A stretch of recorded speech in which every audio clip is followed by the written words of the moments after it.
O que alguns ministros que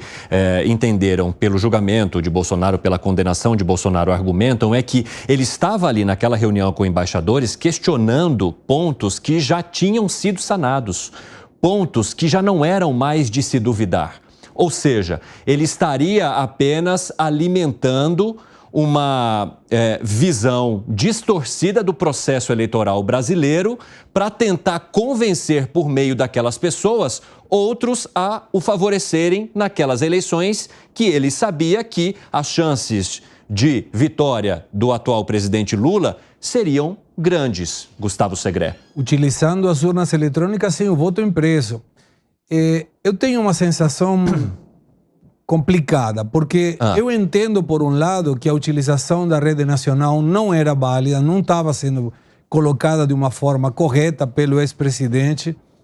mas ele, de alguma maneira, também se contrapôs a uma reunião que no TSE, um ministro, não lembro se foi o ministro Fachin, e não lembro, então deixo a dúvida se foi realmente ele, convocou também os embaixadores. Então era o contraditório dessa reunião de um ministro do TSE com os embaixadores para passar a outra verdade que Bolsonaro defendia.